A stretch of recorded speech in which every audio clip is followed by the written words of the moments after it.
क्या भारत के प्रधानमंत्री नरेंद्र मोदी और गृह मंत्री अमित शाह कभी भी विपक्ष की राजनीति नहीं कर सकते? क्या उन्होंने विपक्ष के साथ ऐसा बर्ताव कर दिया है कि सत्ता में न रहने का डर उनके दिल और दिमाग में घर कर चुका है और ये डर इतना मजबूत है कि सत्ता में बने रहने के लिए किसी भी हद तक जाया जा सकता है? क्या चुनावी हार के बावजूद पीएम मोदी और गृह मंत्री अमित शाह सत्ता का हस्तांतरण आसानी से होने नहीं देंगे?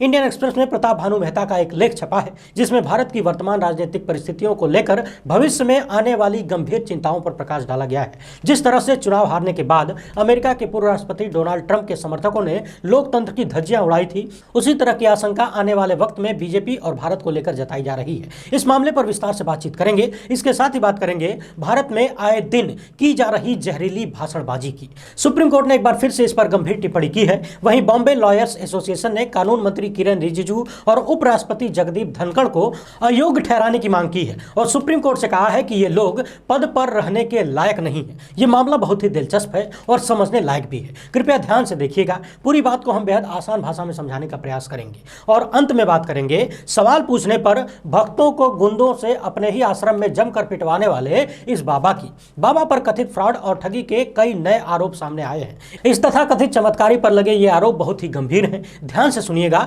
मामला मुकदमेबाजी तक पहुंच गया है और लोगों को जागरूक करने के लिए ज्यादा से ज्यादा इस वीडियो को पहुंचाइएगा, शेयर करिएगा। बातचीत शुरू करने से पहले आप सभी से अनुरोध है कि यदि आप हमें पहली बार देख रहे हैं तो फेसबुक पर हमारे पेज को फॉलो और लाइक कर लीजिए। ये हमारा नया पेज है, जल्द से जल्द इससे जुड़ जाइए। आने वाले समय में सारी वीडियोज यहीं मिलेंगी। यूट्यूब पर देख रहे हैं तो लोकहित इंडिया को सब्सक्राइब करके घंटा जरूर बजाइएगा। देश को गोदी मीडिया के जहरीले प्रकोप से बचाने और आम आदमी की आवाज को बुलंद करने में यदि आप हमारी सहायता कर सकते हैं तो इस QR कोड या फिर इस मोबाइल नंबर का प्रयोग करते हुए हमें आर्थिक सहायता भेजने का प्रयास करें। बहुत बहुत धन्यवाद। इलाहाबाद हाईकोर्ट ने उत्तर प्रदेश सरकार को निर्देश दिया है कि 69,000 सहायक शिक्षक भर्ती परीक्षा में आरक्षित कोटा की समस्या को सुलझाते हुए शिक्षकों को नियुक्ति दी जाए। उत्तर प्रदेश में सहायक शिक्षकों के हजारों पद खाली हैं। लाखों नौजवान टेट सीटेट पास करके बैठे हुए हैं। स्कूलों में बच्चों को पढ़ाने के लिए अध्यापकों की कमी है, लेकिन सरकार एकदम सन्नाटा मारकर बैठी हुई है। हाल ही में कहा गया था कि शिक्षक भर्ती से संबंधित जो मामले कोर्ट में लंबित हैं उनके निपटारे के बाद ही नई भर्ती पर विचार किया जाएगा।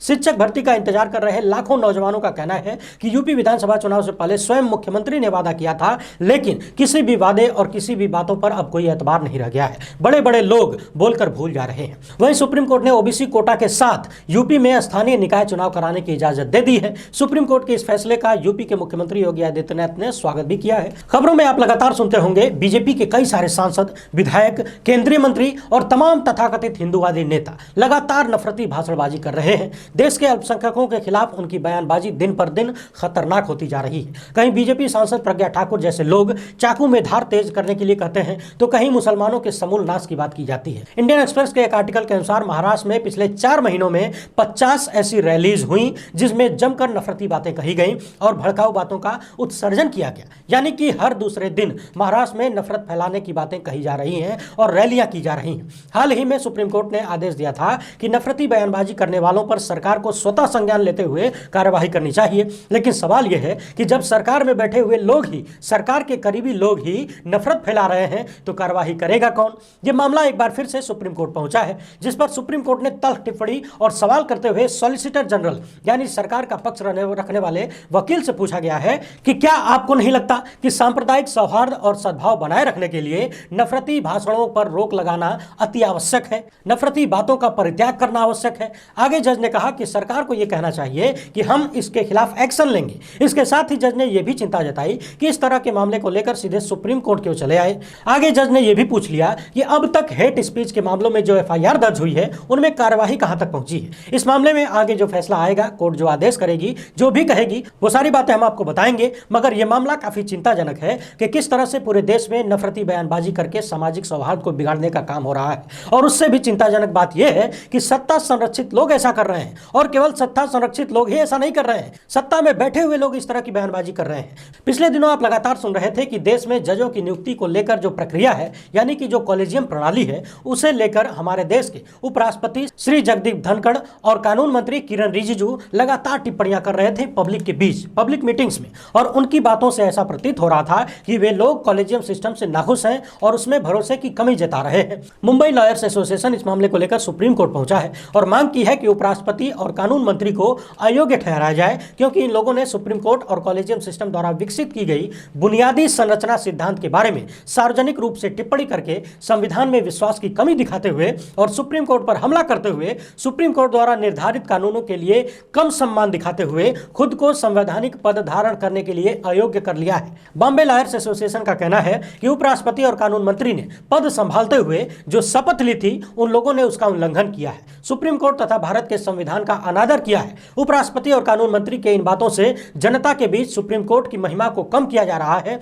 और असंतोष को उत्तेजित किया जा रहा है। आपको बता दें कि पहले यह मामला बॉम्बे हाई कोर्ट में गया था, वहां पर इस याचिका को खारिज कर दिया गया और कहा गया कि सुप्रीम कोर्ट की विश्वसनीयता आसमान पर है और इसे व्यक्तियों के बयानों से कम नहीं किया जा सकता। लेकिन अब यह मामला सुप्रीम कोर्ट पहुंचा है। देखना यह है कि सुप्रीम कोर्ट इस मामले में क्या कहता है। यह बात लगातार उठ रही है कि यदि सरकार में बैठे हुए लोगों को और उपराष्ट्रपति को कॉलेजियम सिस्टम में कोई कमी नजर आ रही है तो उसकी चर्चा सुप्रीम कोर्ट में होनी चाहिए, संसद में कानूनों के माध्यम से होनी चाहिए या फिर जनता के बीच बयानबाजी करके होनी चाहिए। हाल ही में चीफ जस्टिस डीवाई चंद्रचूड़ ने भी एक कार्यक्रम में कहा था कि वर्तमान में जजों की नियुक्ति का जो सबसे बढ़िया सिस्टम है वो कॉलेजियम सिस्टम ही है। यह नहीं कहा जा सकता कि यही सबसे बढ़िया व्यवस्था है, लेकिन फिलहाल जो है वो सबसे अच्छा यही है। अच्छा, एक बात बताइए, क्या आपको वो सीन याद है जब अमेरिका में राष्ट्रपति के चुनाव में डोनाल्ड ट्रंप हार गए और उनके समर्थकों ने कैपिटल हिल पर हमला बोल दिया? उसकी तस्वीरें पूरी दुनिया में चर्चा का विषय बनी। बातें होने लगी कि जो अमेरिका दुनिया को लोकतंत्र का पाठ पढ़ाता है उसके खुद के घर में लोकतंत्र की ऐसी दशा हो गई है। माना जाता है कि डोनाल्ड ट्रंप के समर्थक अतिवादी विचारधारा के हैं,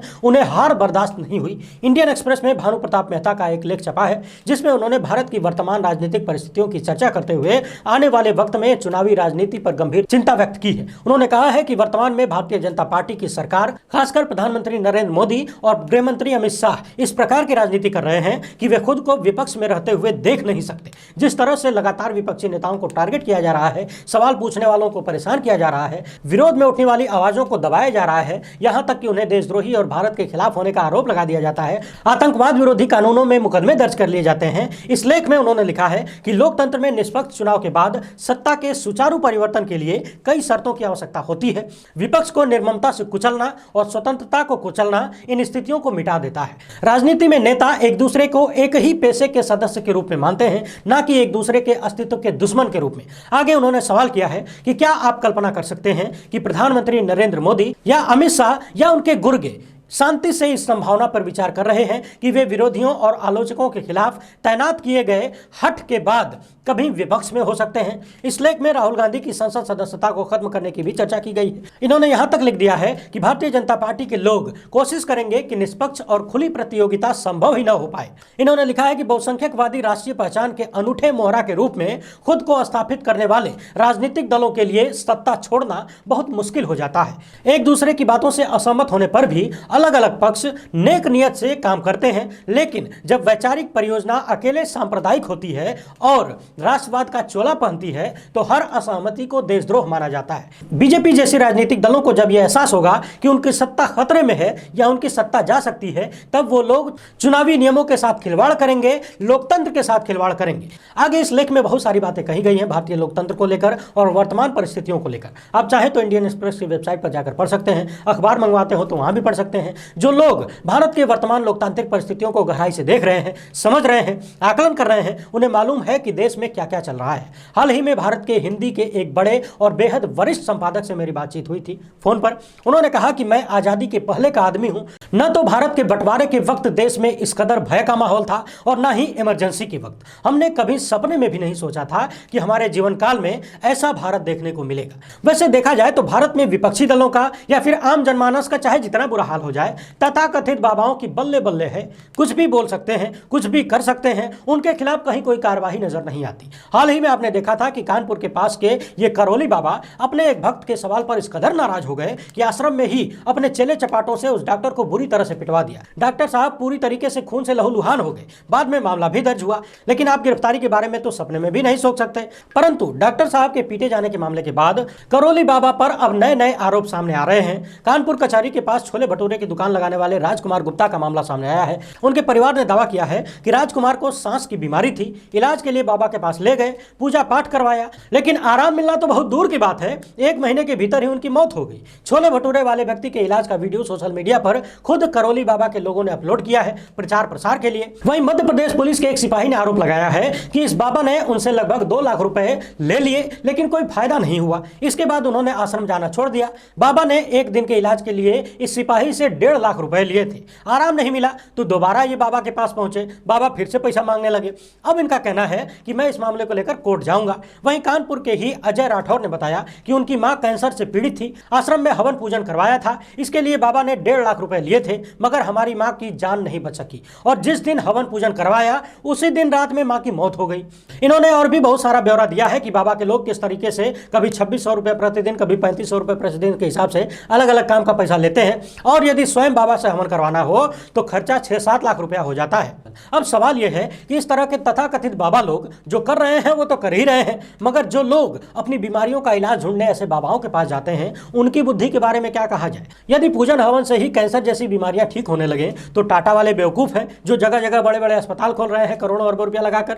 दुनिया भर के बड़े बड़े साइंटिस्ट और डॉक्टर आए दिन रिसर्च कर रहे हैं और वो खरबों रुपए की संपत्ति उसमें बर्बाद हो रही है। क्या पूरी दुनिया की बुद्धि भ्रष्ट हो गई है? मैंने पिछली वीडियो में कहा था कि भारत सरकार को चाहिए कि या तो इस तरह के लोगों पर कार्रवाई करें, क्योंकि भारत में वर्णित मौलिक कर्तव्यों के तहत साइंटिफिक टेम्परामेंट को बढ़ावा देना चाहिए, ढोंग और पाखंड को नहीं। भारत सरकार की नजर में यदि ये लोग गलत कर रहे हैं तो इन पर कार्रवाई की जाए, और यदि ये लोग सही कर रहे हैं और इनके पास चमत्कारी शक्ति है और ये लोग बड़ी बड़ी बीमारियों को ठीक कर सकते हैं तो फिर आए दिन करोड़ों अरबों रुपए बड़े बड़े अस्पताल और एम्स बनाने के नाम पर क्यों लुटाए जा रहे हैं? क्यों नहीं धीरेन्द्र शास्त्री और करोली बाबा जैसे लोगों की जगह जगह फ्रेंचाइजी खुलवा दी जाए, अलग अलग शहर में इनके चेले चपाटे बैठकर इलाज करें, देश के सभी डॉक्टरों की डिग्रियां वापस ले ली जाए, क्योंकि बाबा जाने मन की बात। एक बार फिर से आप सभी से अनुरोध है कि यदि आपको हमारा कार्यक्रम अच्छा लगा हो तो ज्यादा से ज्यादा लोगों तक पहुंचाइएगा। फेसबुक पर हमारे इस नए पेज को जल्द से जल्द फॉलो कर लीजिए। हमसे जुड़ने के लिए बहुत बहुत धन्यवाद। जय हिंद।